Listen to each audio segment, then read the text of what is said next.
Hello everyone. तो आप सभी का स्वागत है आज के इस वीडियो में। तो अभी जो आपने छोटा सा क्लिप देखा है और जो थंबनेल में आपने पढ़कर यह अंदाज़ा लगा लिया होगा कि इस सेशन में इस वीडियो में हम क्या बात करेंगे।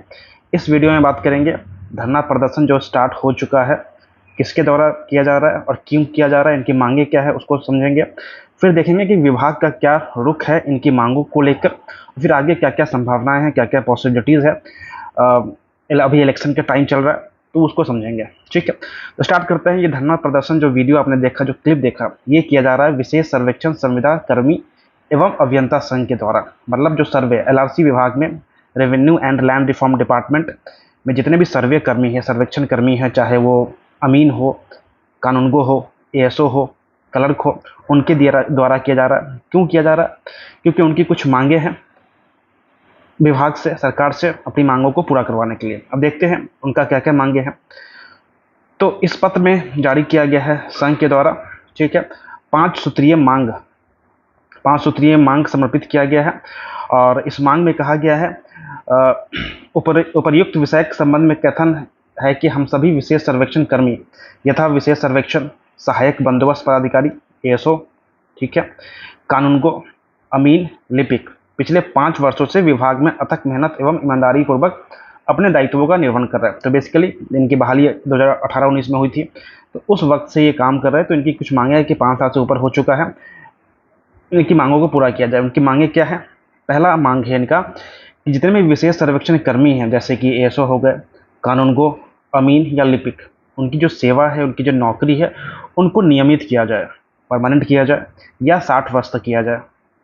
पहला मांग। दूसरा मांग ये है कि जो भी अमीन है उनको बीटीएससी जेई में वेटेज मिले, प्रति वर्ष 5 अंक।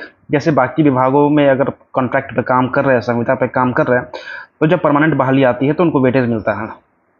उसी प्रकार एएसओ को वेटेज मिले बीपीएससी सहायक अभियंता के लिए।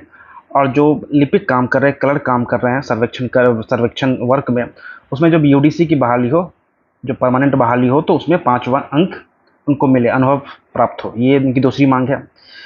तीसरी मांग ये है, जब 5 अंक मांगा जा रहा है, इसका मतलब क्या है? तीसरी मांग है जो समान वेतन प्राप्त हो।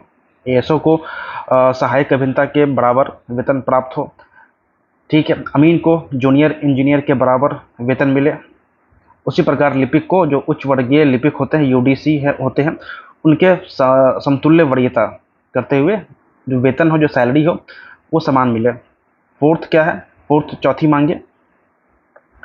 मांग ये है कि जब 7/6/2022 को और 21/1/2023 को एक मीटिंग हुआ था संघ के द्वारा, संघ और विभाग के बीच में, तो उनमें कुछ वार्ता हुई थी और कुछ मांगों पर सहमति बनी थी। तो उस पर आदेश निर्गत किया जाए और जो वार्ता में जो सहमति बनी थी, उस सहमति पे खरा उतरते हुए उनकी मांगों पे अमल किया जाए। ये इनकी मांगे हैं। ठीक है, जो 5वीं मांग है वह है कि जितने भी सर्वेक्षण कर्मी हैं उनको उनका ईएसआईसी कार्ड उपलब्ध कराया जाए और जो भी ईपीएफओ में पैसा जमा होता है वो सरकार की तरफ से भी अंशदान प्रदान किया जाए। ठीक है, तो ये 5 मांगे रखा गया है और इस 5 मांगों को रखते हुए जितने भी सर्वेक्षण कर्मी हैं, इन्होंने अल्टीमेटम दिया था कि 10/8 से 14/8 तक काला पट्टी बांधकर वो कार्य करेंगे। और अगर इस पीरियड में इनकी मांगे नहीं मानी जाती है तो दिनांक 16/8 से महाअभियान कार्य, जो राजस्व महाअभियान कार्य स्टार्ट किया गया सरकार के द्वारा, उस कार्य का विरोध करते हुए अनिश्चितकालीन धरना सत्याग्रह करेंगे। जो आज 8 तारीख है, 16 अगस्त है, और आज से इन लोगों ने स्टार्ट कर दिया। ठीक है, तो ये थी इनकी मांगे थी, 5 मांगे थी। अब देखते हैं इन 5 मांगों पे विभाग क्या क्या रुख है, विभाग ने क्या पत्र जारी किया है और क्या कहा है, उसको देखते हैं। ठीक है, तो वीडियो पूरा देखिएगा। ठीक है, तो ये विभाग ने पत्र जारी किया। इस पत्र में इन्होंने कहा, पहले तो ये सब वही पुरानी बातें हैं। इसमें तो पहले विभाग ने ये कहा कि जो भी संघ बनाया गया है, इस संघ को कहीं ना कहीं वैध अवैध करार दिया है। ये कहा है कि जो भी संघ का रजिस्ट्रेशन हुआ है वह सोसाइटीज रजिस्ट्रेशन अधिनियम 1860 के तहत अधीन हुआ है, जबकि बिहार सरकार द्वारा जो भी नियम है, जो राज्य कर्मियों के सेवा संघों को क्या है, मंत्रिमंडल सचिवालय स्तर से संघ का मान्यता प्राप्त किया जाना अनिवार्य होता है। ठीक है, जो नहीं किया गया है। तो इन्होंने ये कहा विभाग ने कि आपका जो संघ है ये इलीगल है, वैध नहीं है, ये इन्होंने कहा।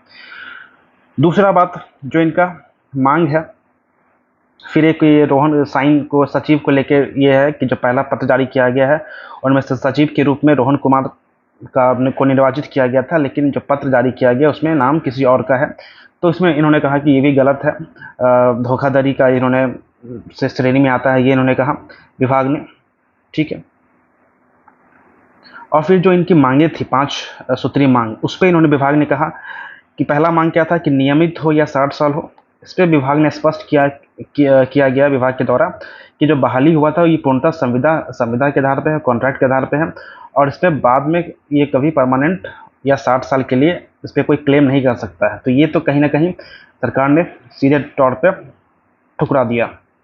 ठीक है, दूसरी मांग थी कि इनको वेटेज मिले, अमीन को बीटीएससी जेई के लिए, एएसओ को एई के लिए, और कलर को यूडीसी के पद पर नियुक्ति हेतु।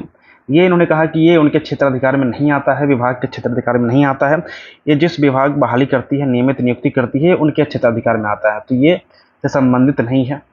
ठीक है, तीसरा जो इनका मांग था कि इस बराबर सैलरी देने की बात कही गई, तो इन्होंने कहा कि ये 30/10/2024 को ही रिवाइज किया गया है सैलरी, और ये बार बार मतलब रिवाइज किया गया है। ठीक है, ये इन्होंने कहा। चौथी मांग थी कि जो भी 7/6/2022 को और या 21/1/2023 को जो भी सहमति बनी थी उसको अमल करने के लिए, तो उस पर इन्होंने कहा कि इसमें इन्होंने कुछ स्पष्ट नहीं कहा, इन्हें यही कहा कि जो भी स्थापित नियम स्थापित होता है उसके आलोक में आवश्यक सुविधाएं प्रदान की गई है। मतलब सीधे कहा कि ठीक है, आपको जो भी था वो कर दिया गया है, कुछ स्पष्ट क्लियर कट नहीं है। और जो पांचवा था ईपीएफओ में सरकार अंशदान जमा करे, इस पर भी इन्होंने कहा कि वो जमा हो रहा है। ठीक है, देय होती है और वित्तीय नियमों के आलोक में किया जा रहा है, स्पष्ट सीधा कह दिया कि किया जा रहा है। ठीक है, अब एग्जैक्टली क्या जमा नहीं हो रहा है इस पर कुछ क्लियर नहीं हो रहा है, लेकिन फिर भी तो ये था इनका स्पष्ट धोखाधड़ी की श्रेणी में आता है, ये कहा, और ये जो मांगे थी उनका जवाब दिया गया। अब इसके बाद फिर संघ ने एक पत्र जारी किया जो इन्होंने कहा कि धोखाधड़ी का आरोप है या इसको संघ को अवैध करार दिया। तो इस पे संघ ने पत्र जारी किया। उस पत्र में क्या है, इस पत्र में संघ ने ये कहा कि हाल ही में विभाग द्वारा हमारे संघ के अध्यक्ष के नाम, ठीक है, कर्मचारी संघ के रूप में विभागीय स्तर पर मान्यता प्राप्त नहीं है, और इस आधार पर हमारी मांगों को अमान्य ठहराने का प्रयास किया गया है। जो अवैध करार दिया गया है विभाग के द्वारा संघ को, इस पर इन्होंने कहा कि जो संघ का रजिस्ट्रेशन है ये सोसाइटीज रजिस्ट्रेशन एक्ट 1860 के तहत विधिवत पंजीकृत है, रजिस्टर्ड है। और इसके साथ साथ इन्होंने कहा कि जो भारतीय संविधान है, फंडामेंटल राइट है, आर्टिकल 19(1)(c), ये अधिकार देता है कि सभी नागरिकों को संघ या संगठन बनाने का अधिकार मिलता है, और इस फंडामेंटल राइट का यूज करते हुए, मौलिक अधिकार का इस्तेमाल करते हुए ये संघ बनाया गया है, और भारत सरकार के द्वारा जो पारित एक्ट है उसके तहत रजिस्टर्ड किया गया है। तो ये पूरी तरह से क्या है, लीगल है, कानूनी है, वैध है। ठीक है, पूरी तरह से वैध है। और इन्होंने कहा कि जो भी कानूनी कार्रवाई होगा उसकी एक लीगल टीम है संघ की, वो जवाब दिया जाएगा। और फिर इन्होंने आग्रह किया अपने कर्मियों से कि आप लोग गर्दनी बाग आइए, धरना दीजिए। ठीक है, तो ये इनका जवाब हो गया। ठीक है, आगे फिर अलग अलग जिला में पत्र जारी किया गया है विभाग के द्वारा, जिसमें वो देखते हैं। जैसे ये वैशाली हाजीपुर का पत्र जारी किया गया है।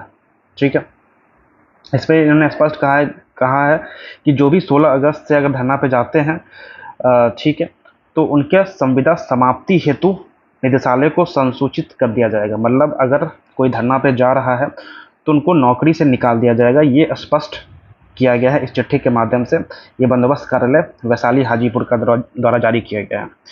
ठीक है, तो ये पूरा कहानी है धरना से लेकर धरना को लेकर। अब इसमें देखना है कि आगे क्या होगा। अगर विभाग नौकरी से निकालती है तो कितने लोगों को निकालेगी। अगर पूरे 13-14 हज़ार सर्वे कर्मी हैं क्या एक साथ सभी को निकाल देगी, या विभाग इनकी कुछ मांगों को देखते हुए मान ली इलेक्शन का टाइम है, इनकी मांगों को मान लिया जाएगा या नौकरी से निकाल दिया जाएगा, क्या होगा ये तो समय ही बताएगा। ठीक है, तो ये थी जानकारी। तो इस वीडियो में इतना ही रखते हैं फिर। Thank you very much.